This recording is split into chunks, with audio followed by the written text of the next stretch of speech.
Hello, students. Looking at 11.2. Now we're talking after we got those basic terminology down. Now we're going to talk about things that include not just straight lines, but curves. Nothing wrong with a curve.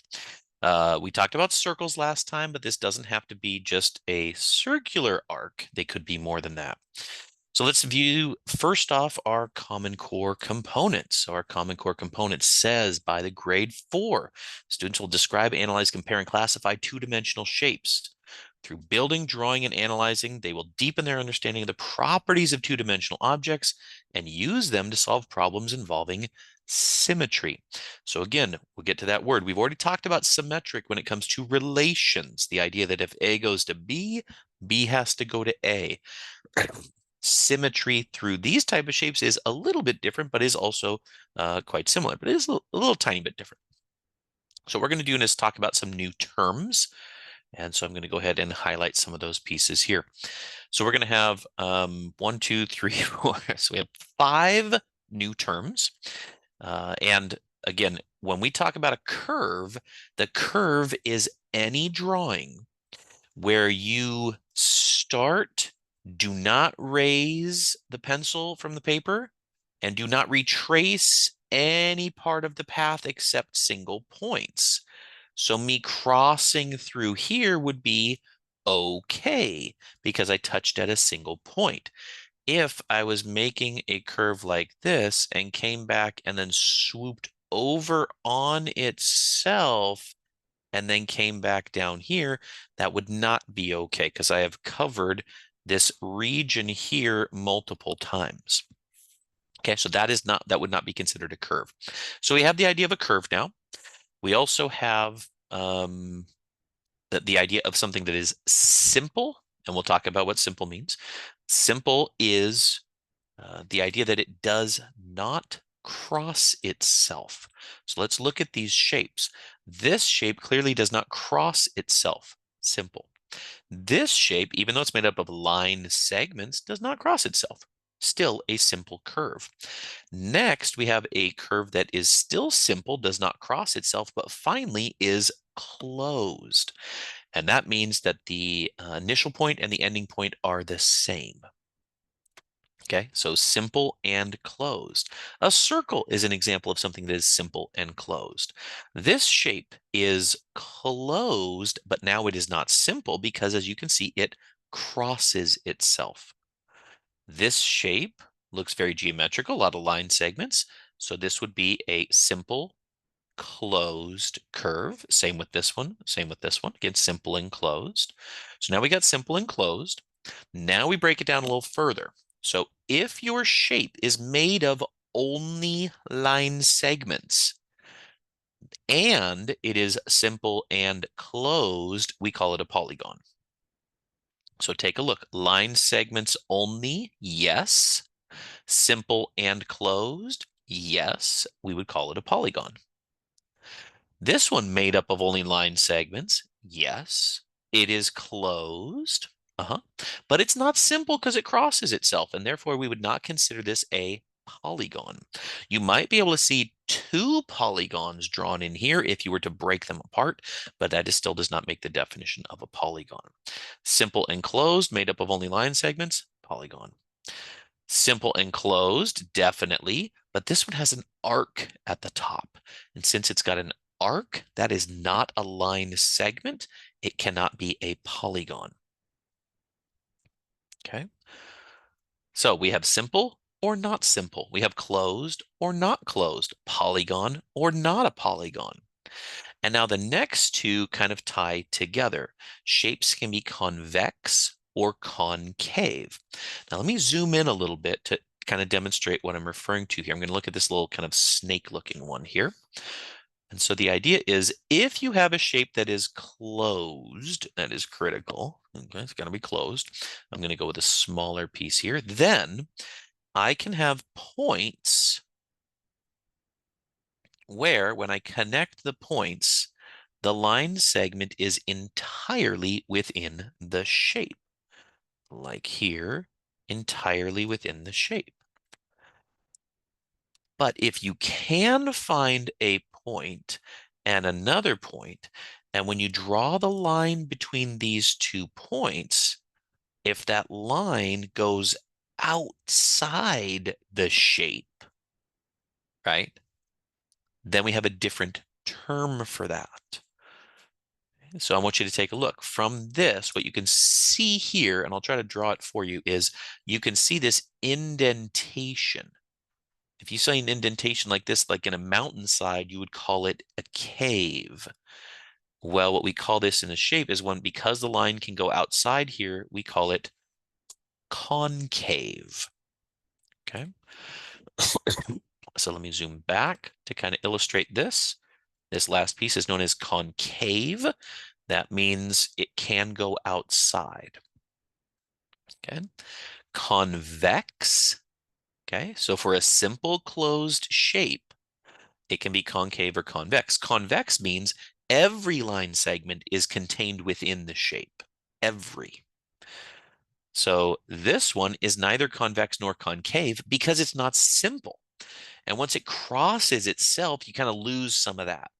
It doesn't mean as much to have concave. That's like, whatever. Of course, it's going to be concave. It crossed itself. Okay.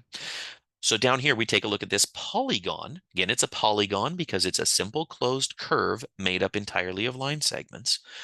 And we look over here now, we say this one is convex because any 2 points that I pick inside the shape, any 2, if I connect them, no matter where they are, pick all these points, no matter where they are, if I connect them with a line segment, the line segment will be entirely within the shape.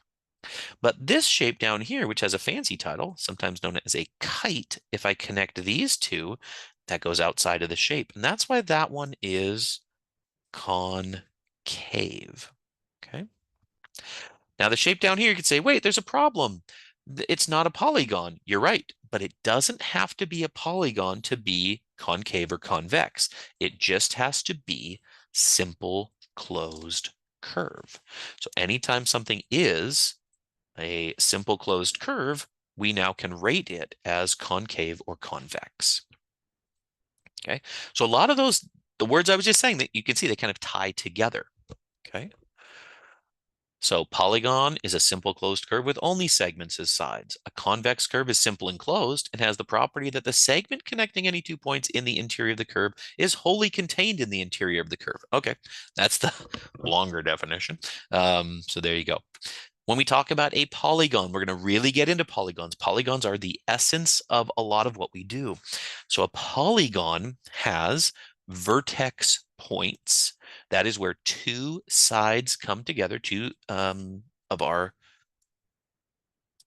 line segments. So this shape would have 3 vertex points. This shape would have 3 sides. That would be the line segments. And then the interior, as you can see, is kind of this shaded piece. There's also an exterior, again, which is kind of all the stuff around the outside of it. Okay. So the polygonal region, or the polygonal region, as some people say it, the polygonal region is the interior plus the sides plus the vertices. So it's like everything that makes up the shape is called the polygonal region. Now, we'll typically refer to the polygon itself by name, and that's important. Okay. When we name it, we link it back to language. So we're going to use words and the word's meaning to kind of help us out here. So we're talking about the number of sides or the number of vertices. Those turn out to be the same, right? If you had 3 vertices, in order to connect them, you're going to have 3 edges, okay, or sides. So let's talk about it. 3 sides, the root for 3 is tri. Now, here's the interesting thing. This is a triangle, which definitely actually means 3 angles, and it really does have 3 angles. You could also call this shape a trilateral, which also means 3 sides. Like if you're doing certain workouts, you work your lats, L-A-T-S, your lats. That's your side muscles, the muscles that kind of go up the sides. Okay, trilateral. Okay. And technically, you probably could call it a trigonal. polygon because these are all polygons, poly meaning many. Okay. So again, most of the time you're probably more familiar with it being called a triangle. And there's nothing wrong with that. Just understanding that the rest of them don't say that. So this is kind of a weird one. The next one is four. And if you've ever ridden a four-wheeled adventure device, they call it a quad runner. Quad for four. So quadrilateral means four-sided figure. Again, this could be known as a quadriangular or quadrangle. Okay. Quadrangular, quadrangle. It's indicating there's four angles there, which is also true. And it could also be called a quadragon, but we tend not to say that. Again, our convention for these two is different than the rest. After this, we are very, very, very particular. So pentagon is a type of polygon. Penta for five. So pent is five. Hex is six. And you know, kind of the hexagon shape that some of you have seen before, something like this, a beehive, the honeycomb is in the shape of hexagons. And then seven is hepta. And I should put this down. There is another way of saying this. This is also a sexagon and septagon. So again, you may see those used. Sexagon was kind of the word for a very long time, but as you know, it does start with three letters that tend to make kids giggle. So we kind of have removed sexagon, but you may see heptagon or septagon. Both of them mean the same thing, seven. Okay, after that, octa, the root for octa, eight, octagon, octahedron. Okay, octopus, eight-legged. We have a nonagon, that's nine, and we have a decagon, and that is 10.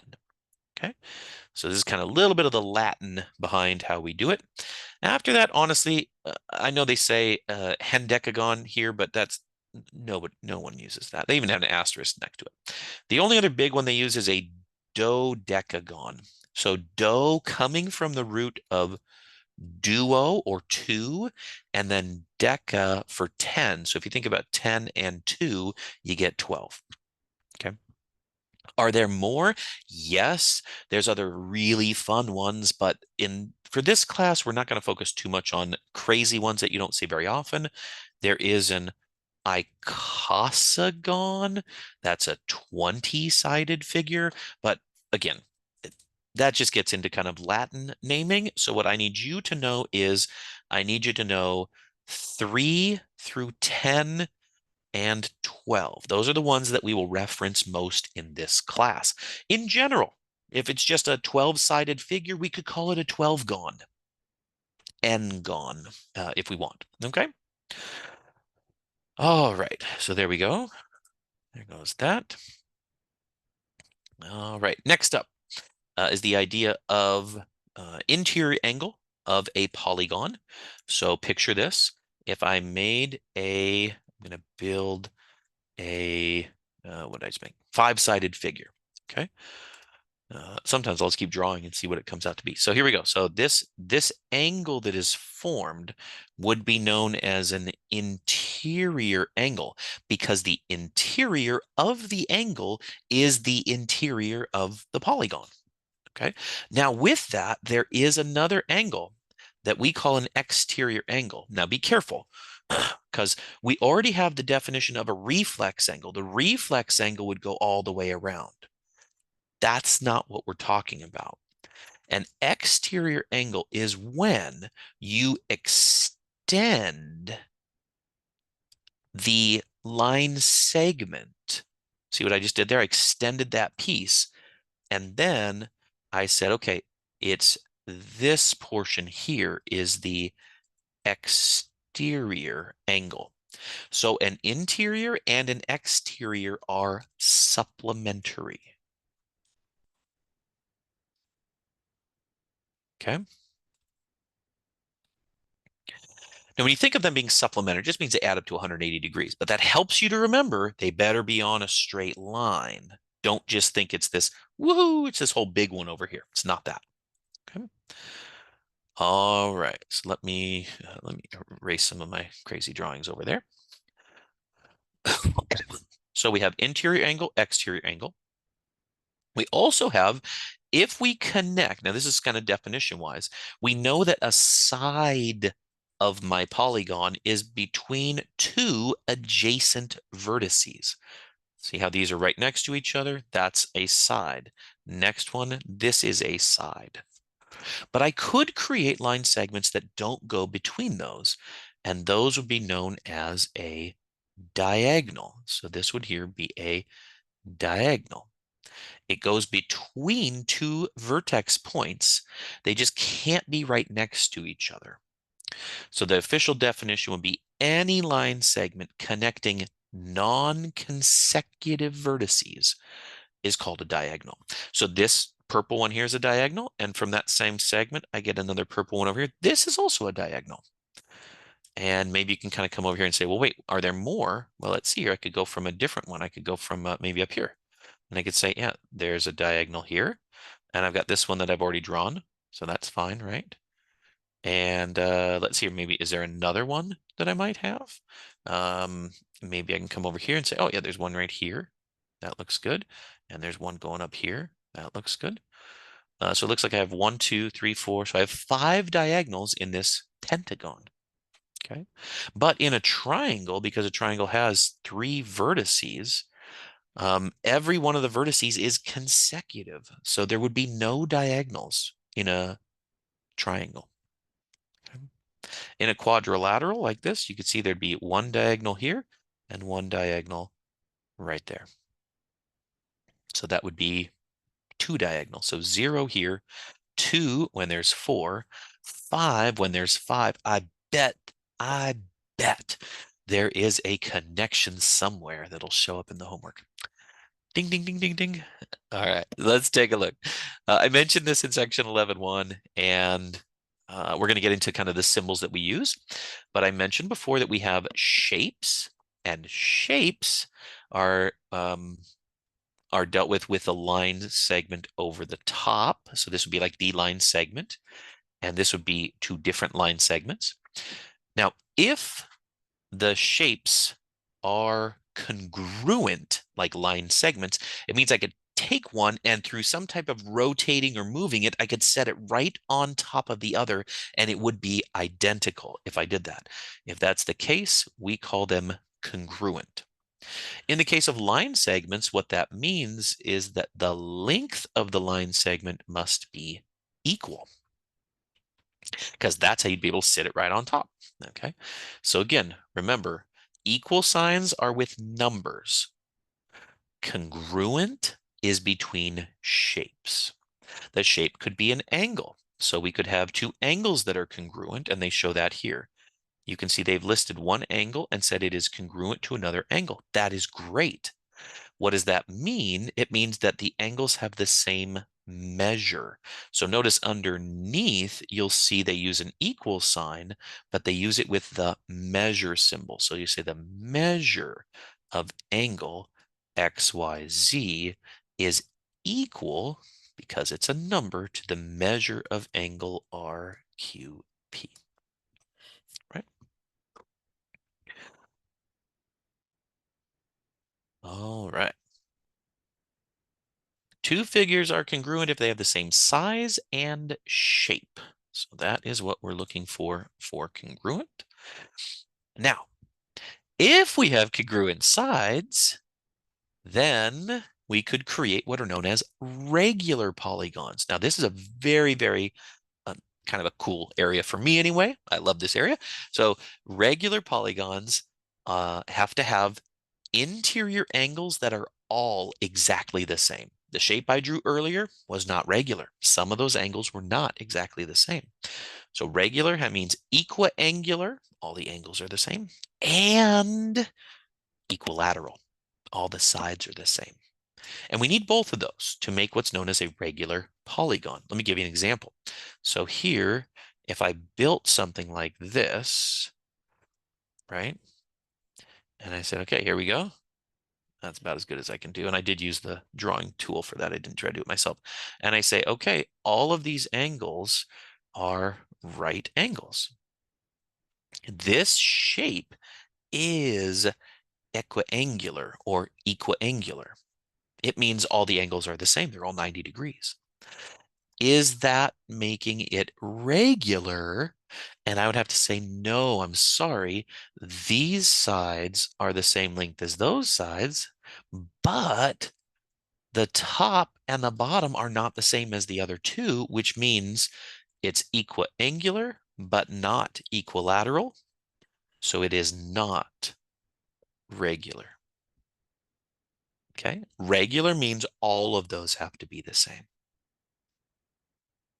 Okay. Equiangular, all the angles are the same. Equilateral, all the sides are the same. Okay. That's what makes regular. So here's an example of a regular pentagon. The pentagon I drew, the five-sided figure, was not regular because I just sketched it really quickly. Okay. So as you look, all the angles have to be the same. All the sides have to be the same. That's what it takes.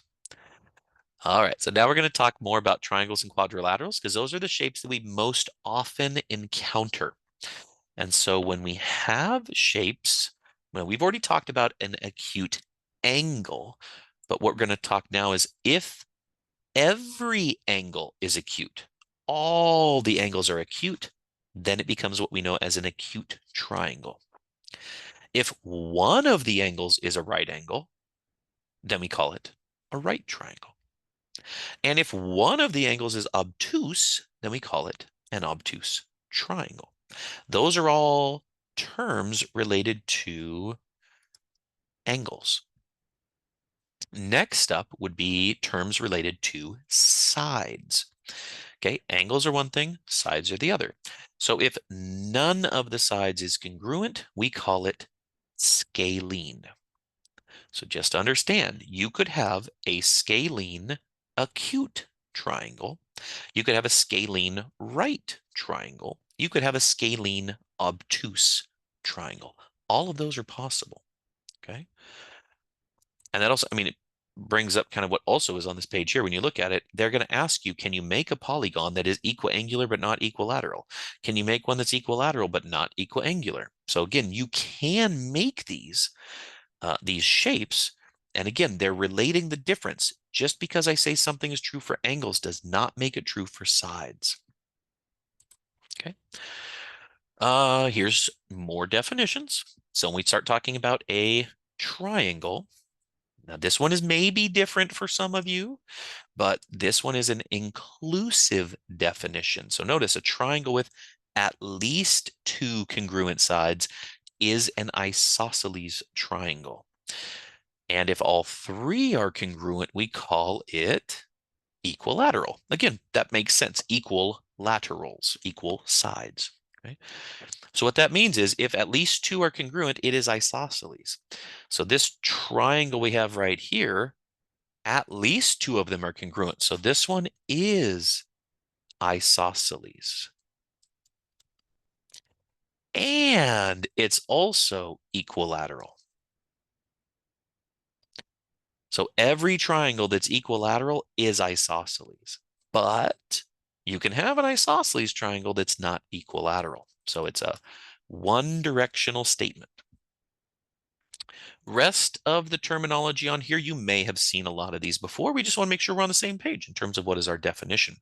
A trapezoid is a quadrilateral, four sides, with at least one pair of parallel sides. And once again, it says at least one. So the top and the bottom are parallel, guaranteed to be a trapezoid. Okay. A kite is a quadrilateral, four sides, with two adjacent congruent sides, and the other two sides are also congruent. They don't have to be congruent all to each other. So notice two adjacent sides here, these two are the same length, and then the other two down here, these two are the same length. So that's perfectly fine. Okay. Ooh. The wind is kicking up. Oh, and there goes my neighbor's fence. Okay, let's just continue the video and pretend that didn't happen. Okay, let's an isosceles trapezoid. So once again, in order to be an isosceles trapezoid, you've got to have trapezoid definition met. So we've got to have at least one set of parallel sides and a congruent base angles. We're going to see how that, having these congruent base angles right here and right here, means that the other set of angles up on top also end up being the same. And if we do that, then we do end up with some beautiful pieces, just like an isosceles triangle, where the sides turn out to be the same. But our definition is congruent base angles. Okay. Next up, a parallelogram, quadrilateral in which both pairs of opposite sides are parallel. Go back, trapezoid, at least one pair, parallelogram, both pairs. So every parallelogram is a trapezoid. Okay. A rectangle, what is a rectangle? A rectangle is a parallelogram with a right angle. If you have a parallelogram, both sides are parallel, you have to have one right angle, and boom, it's a rectangle. You will see different definitions in different textbooks. So understand, each time you have a definition, there's a reason for it. I personally like these definitions because they connect the concepts. Anything that I can prove to be true about a parallelogram, then I guarantee it's true about a rectangle. See that? Anything that I prove that is true about a trapezoid is true of a parallelogram and therefore also true of a rectangle. So that's the beauty of having these definitions that we call inclusive. A rhombus is a parallelogram with two adjacent sides congruent, right? So there we are. So two adjacent sides are congruent all the time. So basically, in this case, a rhombus is an equilateral parallelogram. You can think of it that way. And a square. A square is a rectangle with two adjacent sides congruent. Now remember, a rectangle by itself up here didn't talk about side lengths, which for some of you may be a little bit different. You're like, it should talk about side lengths, but no. We'll prove that these two sides have to be the same length, and we'll prove that these two sides over here could be different length. That's fine. But if we talk about a square meets the definition of a rectangle, except adjacent sides like this one and this one have to be the same length. And that's what restricts it down to be that beautiful square. Okay, there's all your terminology for these shapes. Now, yes, if you want to know, are you going to be using terms like this? I guarantee it. Yes. Okay, so here's the connection. This is sometimes called a concept map. So we have polygons. That's the big word on top. Remember, those can be 3 gons, 4 gons, 5 gons, 10 gons, decagons. When you break it down and you look at triangles, triangles are broken down into scalene. All the sides are different, or isosceles. Again, we're talking just about the sides. And isosceles, underneath isosceles, is equilateral. Again, you may see a book where someone says isosceles is exactly two sides are equal.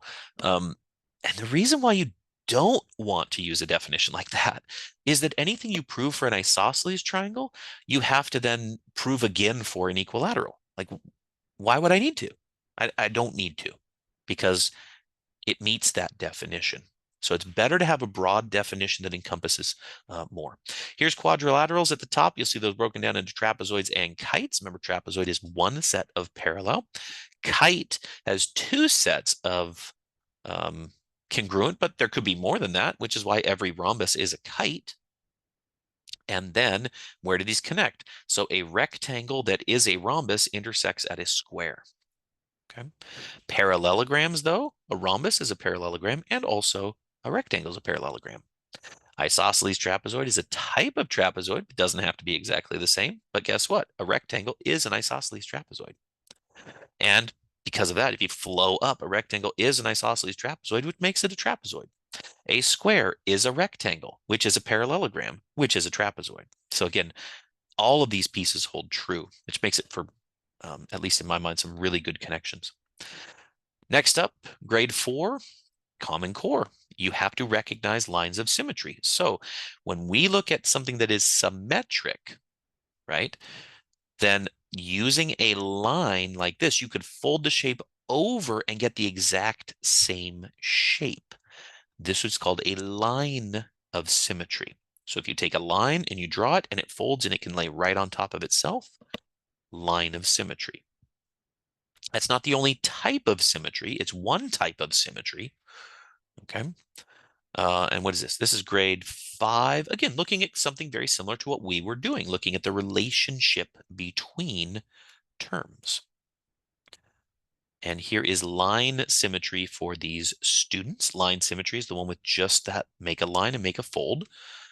So as kids are learning this, they'll sometimes use things like alphabet letters. They'll use other shapes. And again, they're trying to determine, draw lines of symmetry, tell how many lines of symmetry something has. Okay, so this one over here, the line of symmetry is from grade 4. So here we go, you'll get the same type of thing. How many lines of symmetry does each drawing have? Now, it doesn't ask you to draw them, but I hope you would. Like you'd want to be able to say, okay, here's a line of symmetry if I can fold it over itself. Here's another line of symmetry. Here's another line of symmetry. So there's 3 right there, but there's also lines of symmetry from the midpoints I could fold over this way.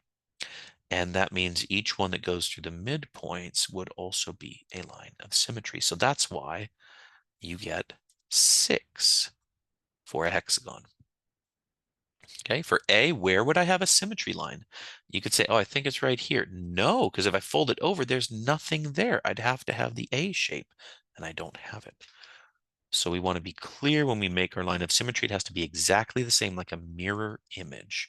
And so we'll fold that over itself.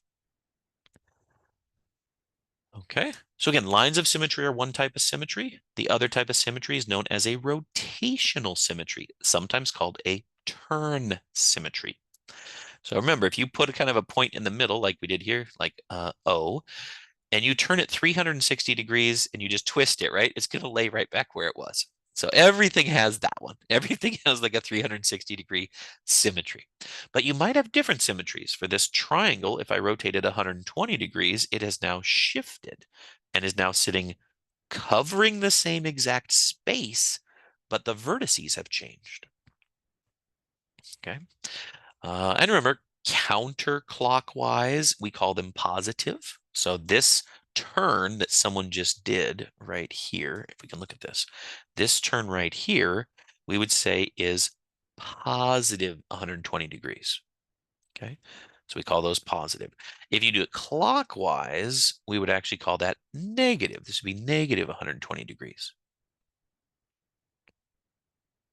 All right, so that's the idea of looking at symmetries and kind of thinking how many could there be. All right. So when you see a shape that looks like this, you could say, okay, I'll put a little star here. This one, I could rotate it so this sits right on top of that one. That would be one turn symmetry. And then there's another one that takes me from here to here. That's the second one. So 2, 3, 4. And if I get back to itself, then maybe is there another one that gets me all the way around? Again, that's the one that's kind of free. Like everything has the idea that if I rotate it 360 degrees. So we don't count the 360 because you always have that one. It's really not that special. To me, I think sometimes counting it is helpful because if I saw 5 like this, I would say actually there are 5 turn symmetries. One is kind of just the identity, gets it back to itself right away. But the other ones, there would be 4 additional. Okay. There we go. Let's see here. So again, if I had 180-degree turn symmetry, I would rotate all the way around. The whole shape would rotate. And if it sits right on top of itself, then you're good. That would be a rotational symmetry. All right. There we go. So we have turn arrow, turn center. So you may have some symmetries for different shapes. So, and again, for this shape over here, the turn angles, you can actually kind of calculate those because there's 1, 2, 3, 4, 5, 6 total out of 360. you can find all six by just saying take 360. So it's 360 degrees, and there are 6 turns total. So each turn is 60 degrees. And that's what the person did to get 60. And then the one after, add 60, 120, add 60, add 60, add 60. If you keep going, the next one you would get is 360, which technically is a turn symmetry, but every shape has it, so we tend not to count it that way. Okay, so rotational symmetry. And the last one that we think of is a very special type of turn symmetry, which is known as point symmetry. That means if I can turn 180 degrees and land right on top of itself, then it's called point symmetry. So for example, the letter Z right here has point symmetry, because if I rotate this 180 degrees, then this side up on top becomes this side down here on bottom. So rotates around right on top of itself 180 degrees. So the shape up here that had 180 degrees, we would look up there and say that has point symmetry as well. Okay. You can classify polygons by different lines of symmetry. So lines of symmetry and rotational symmetries. So I'm not going to go through these too much. Part of this is what's in the homework. A rectangle has 2 lines of symmetry. And be careful, sometimes you're tempted to say, but isn't there a line coming from diagonals? And let's check it. So if I did make a line went from diagonal to diagonal, as you fold the shape over, the shape actually will not land right on top of itself, because this short side would need to reflect over to this kind of shorter side. And so it will not create that beautiful. It's not going to have it right on top of the long side. It's not what it is. The shape though does have point symmetry. So I put the point right here in the middle and I twist it 180 degrees, then it will lie on top of itself. So we have point symmetry. We also have a few other rotational symmetries that you can find for different shapes. And that's it. So what you'll see in the homework is they'll ask you to find and identify lines of symmetry or turn symmetries, rotational symmetries. So there we go. So pretty cool section in terms of all the terminology that we get, but we're kind of narrowing the focus down. Instead of very broad for everything we could possibly see, we're going to focus on polygons now. And remember, simple closed curve, right? Made up of only line segments, polygon. All right.